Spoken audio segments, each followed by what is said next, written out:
তো মানুষ তার অভিজ্ঞতা দিয়ে বুঝতে পেরেছে যে এই সরকারটা আর কিছু দেওয়ার নেই, যেটা দেওয়ার প্রতিশ্রুতি করেছিল তার কিছুই হয়নি।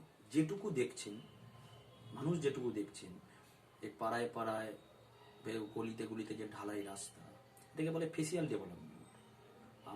আমাদের বাড়ির মা বোনেরা বিয়ে বাড়িতে যাওয়ার সময়, অনুষ্ঠান বাড়িতে যাওয়ার সময় যেমন বিউটি পার্লারে ফেসিয়াল করে শুধু মুখটার জন্য, বাদ বাকি অঙ্গ প্রত্যঙ্গের কি হলো না হলো ওপর ওপর আর কি, ওপরে চাকুম চুকুম, ভেতরে খড়ের বোঝা যেটা বলে, সেইটা হয়েছে।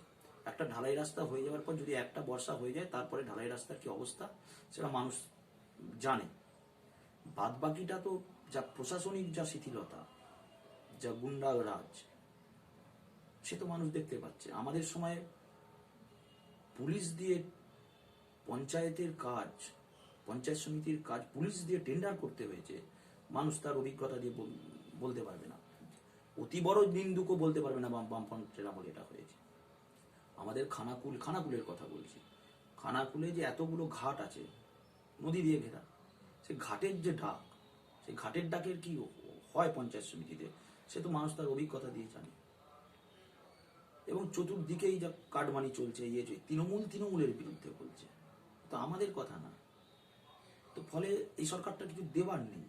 আনারের মাদ্রাসার শিক্ষকরা তাদের স্বীকৃতির জন্য রাস্তায়, সেখানে পুলিশ লাঠিপেটা করছে। ভাবি যারা শিক্ষক তারা বলছে চাকরি দাও, তাদেরকে পুলিশ লাঠিপেটা করছে। আর তারপরে নতুন চমক এই স্বাস্থ্যসাথী আমাদের পশ্চিমবঙ্গের যা জনসংখ্যা, তাতে যদি সবাই করে, সেই টাকার যে অঙ্কটা কোথায় যায় বিস্তারিত আর বলা যাবে না, কোথায় যায় এ তো গিমিক, মানুষ তো বুঝতে পারছে। পশ্চিমবঙ্গের স্বাস্থ্য খাতে কি এত বরাদ্দ আছে? তা তো নেই। অথচ এটা চলছে, মানুষ হু হু করে ভিড় করছে, যাচ্ছে, মানুষ তার আশায় যাচ্ছে। তো সমস্ত প্রকল্পগুলোই একটা গিমিক। ফলে এই সরকার থেকে পরিত্রাণ পাওয়ার জন্য মানুষ বিকল্প হিসেবে লাল ঝান্ডার যে পার্টি, বামপন্থী দলগুলোর যে জোট, তাদেরকেই বেছে নেবে বলে আমাদের বিশ্বাস। কিন্তু একটা কথা আমি বলি এর মাঝে, আপনারা তো বামফ্রন্ট এখন কংগ্রেসের সাথে অ্যালায়েন্স করছে, জোট বন্ধন করছে তৃণমূলকে সরানোর জন্য। কিছুক্ষণ আগে বলছিলেন যে বামফ্রন্টকে সরানোর জন্য তৃণমূল, কংগ্রেস, বিজেপির এক হয়েছিল। এখন আবার সেই বামফ্রন্টকে ফিরিয়ে আনার জন্য বামফ্রন্ট কংগ্রেসের হাত ধরছে। ব্যাপারটা কিরকম একটা দ্বিচারিতার জায়গাতে চলে আসছে না, যে যাদের সঙ্গে বিরোধিতা করতে হচ্ছে তাদেরকেই আবার সঙ্গে নিয়ে চলতে হচ্ছে। না, এক কথাতে আমি ওইভাবে দ্বিচারিতা বলবো না। আপনি যেটা বললেন যে এটা তো পরিষ্কার সত্য যে সেই সময় 2011 সালের বিধানসভা নির্বাচনের আগে কংগ্রেস, তৃণমূল, বিজেপি, মাওবাদী সব একই হয়েছিল। এবং আলটিমেটলি তো কংগ্রেস এবং তৃণমূলের জয়েন্ট সরকার ছিল। ভেঙে চলে এলো কংগ্রেস, তৎকালীন যারা নেতৃত্ব তারা স্টেটমেন্ট দিল, কোন আত্মমর্যাদা সম্পন্ন মানুষ তৃণমূল নেত্রীর সাথে থাকতে পারে না বলে বেরিয়ে চলে এলো। কিন্তু কংগ্রেসকে তো এই দায়িত্বটা নিতে হবে। আজকে অল ইন্ডিয়া পার্সপেক্টিভে বলছি, মূল শত্রু হচ্ছে বিজেপি। গোটা ভারতবর্ষ জুড়ে বিজেপির যা পলিটিক্যাল এজেন্ডা, যা রাজনৈতিক এজেন্ডা, সেটা হচ্ছে হিন্দু রাষ্ট্র। এটা পলিটিক্যাল এজেন্ডা, যে ধর্মের ভিত্তিতে মানুষকে ভাগ করো, এবং হিন্দুত্ব, হিন্দুস্তান। আচ্ছা, এই প্রসঙ্গেই আপনার কাছে চলে আসি যে এবারে তো পশ্চিমবঙ্গের ভোট আসন্ন, বিধানসভা নির্বাচন আসন্ন। আপনার কি মনে হয় যে এবারে পশ্চিমবঙ্গের ভোট জাতপাতের ভিত্তিতে হবে? শুনুন, অনেকে ভাবছে এটা, কিন্তু বিষয়টা হচ্ছে এটা পশ্চিমবাংলা। তো পশ্চিমবাংলায় স্বাধীনতার আন্দোলনের সময় পশ্চিমবঙ্গের বা বাংলার যে অবদান বা বাংলার যে সংস্কৃতি, তার পরবর্তী ক্ষেত্রে স্বাধীনতার পরে বাংলার সংস্কৃতি, তার পরবর্তী ক্ষেত্রে বামপন্থ সরকার আসার পরে 34 বছরের যে সংস্কৃতি, সেই সংস্কৃতি এবং তার সাথে সাথে মহান যে মনীষীরা আমাদের এখানে জন্মেছেন, রবীন্দ্রনাথ, নজরুল, বিবেকানন্দ, রাজা রামমোহন রায়, এদের যে সংস্কৃতি, এই সংস্কৃতি হচ্ছে হিন্দু, মুসলমান, খ্রিস্টান, জৈন, পারসিক, ইসাই সব, উচ্চবর্ণ, নিম্নবর্ণ, সবাই একসাথে আমরা বাস করি। ফলে বিজেপি, আরএসএস এটাকে গুলিয়ে দেওয়ার চেষ্টা করছে।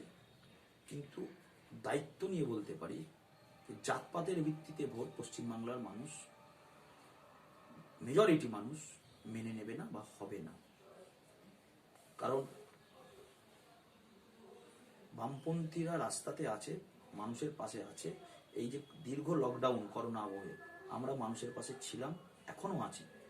এবং আমাদের যা পরিষ্কার রাজনৈতিক বক্তব্য সেটা হচ্ছে বিজেপি পলিটিক্যাল এজেন্ডা, যেটা বলছিলাম একটু আগে, যে মানুষের মানুষের ভাগ, এটা বিজেপি বা আরএসএস করছে, করার চেষ্টা করছে, প্রচুর টাকা ঢালছে পশ্চিমবঙ্গে।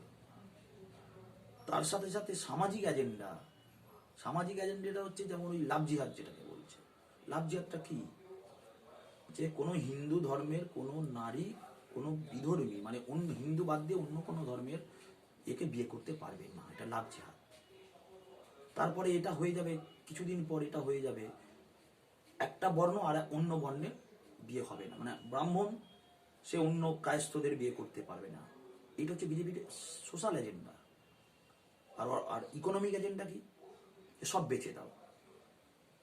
এই যে কৃষি আইন নিয়ে, শ্রম আইন নিয়ে দিল্লিতে এত কৃষক, লক্ষ লক্ষ কৃষক তারা লড়াই করছে, এবং সারা ভারতবর্ষ জুড়ে তাদের সমর্থনে বিভিন্ন জায়গাতে হচ্ছে লড়াই, আন্দোলন, সংগ্রাম হচ্ছে। কোনো কোনো ব্যক্তি তার উপাধি ছেড়ে দিতে চাইছেন, কোনো কোনো তারকা তার দান করছেন ওই তহবিলে। ফলে এটা একটা মানে ধর্মীয় ফ্যাসিবাদ এবং সাম্রাজ্যবাদ, যে দেশকে বিক্রি করে দেওয়া, মানে মুষ্টিমেয় কতগুলো মানুষের হাতে দেশের সম্পদকে বিক্রি করে দেওয়ার যে চক্রান্ত, তার বিরুদ্ধে লড়াই হচ্ছে। এই যে তিনটে যে বিজেপির এজেন্ডা, এই এজেন্ডার বিরুদ্ধে সারা ভারতবর্ষ জুড়ে শুধু বামপন্থীরা না, অন্যান্য অনেক দল তারা এক কাট্টা হয়েছে। আপনি কি মনে করেন পশ্চিমবঙ্গে বামফ্রন্ট ক্ষমতায় আসতে পারে?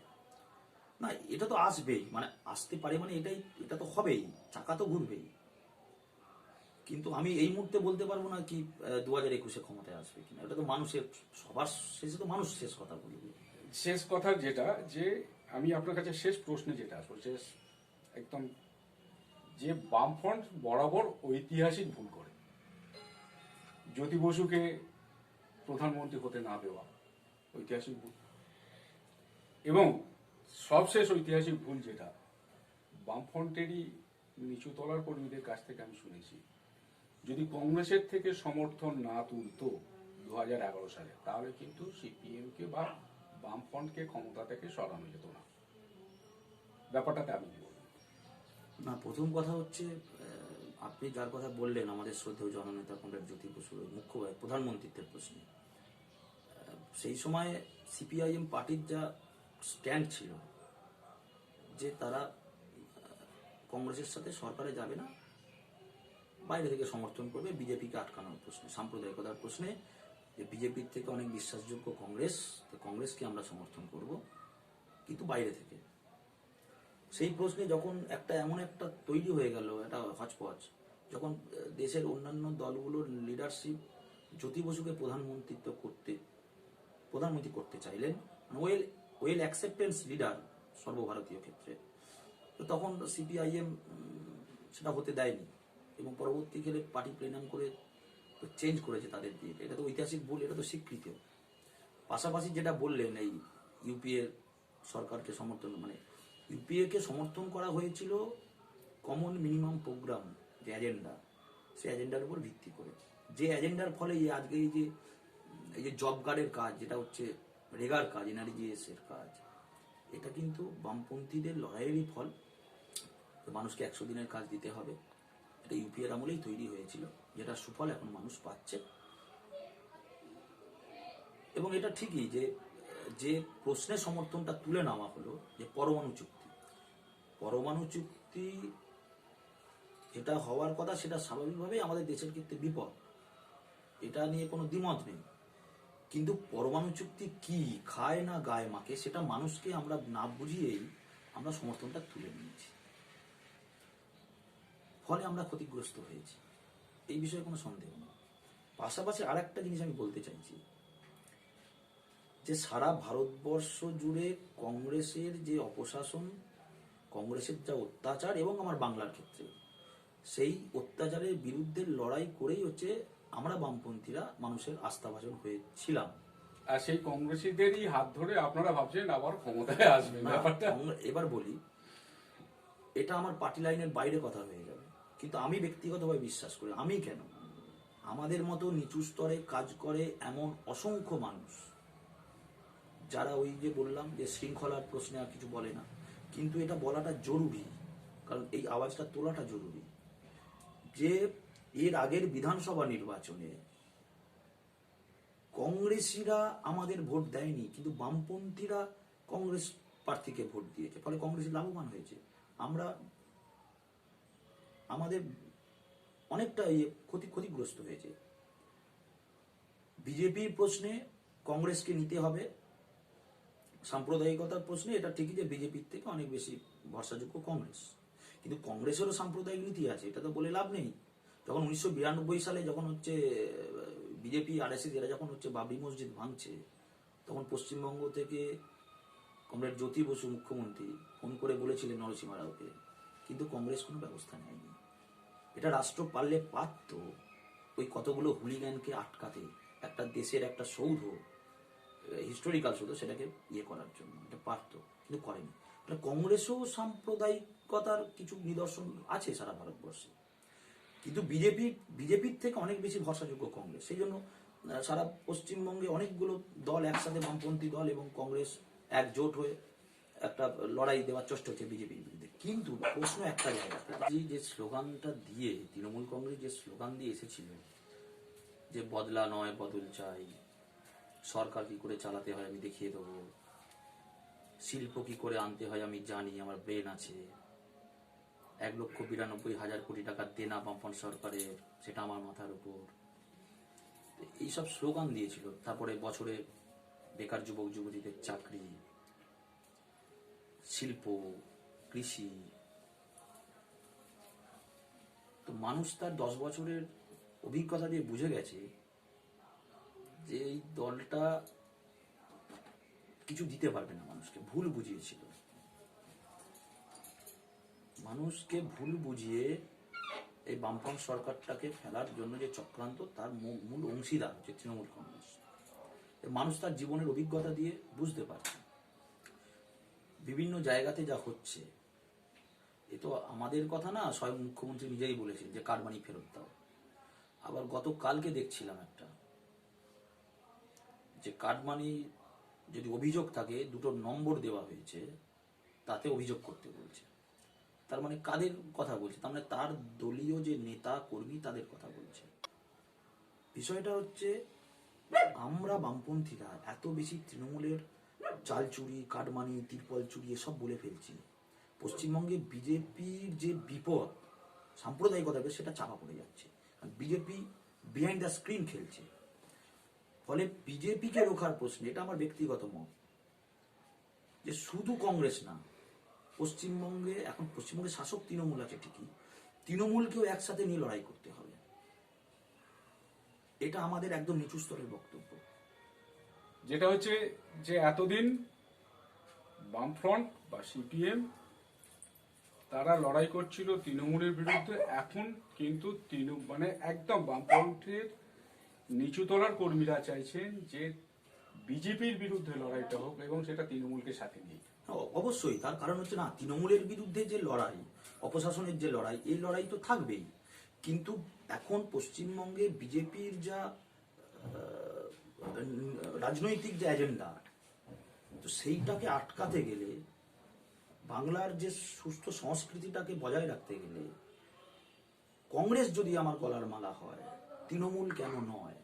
এই প্রশ্নটা কিন্তু নিচু স্তরের বামপন্থী কর্মীদের মধ্যে তৈরি হয়েছে। একটা কথা রয়েছে রাজনীতিতে, যে চরম শত্রু বা পরম মিত্র বলে কোনো কথা নেই, যেটা বিপ্লব বাবুর কথায় উঠে এলো। উনি বলছেন বৃহত্তর লড়াইয়ের স্বার্থে ক্ষুদ্র স্বার্থ ত্যাগ করে চলা উচিত। সেটা ভবিষ্যৎ বলবে। 2021 সালে নির্বাচনে কি হবে পরিস্থিতি সেটা 2021 সালেই জানা যাবে। এতক্ষণ আমাদের চ্যানেলে আপনাদের সময় দেওয়ার জন্য অসংখ্য ধন্যবাদ। ভালো থাকুন, সুস্থ থাকুন।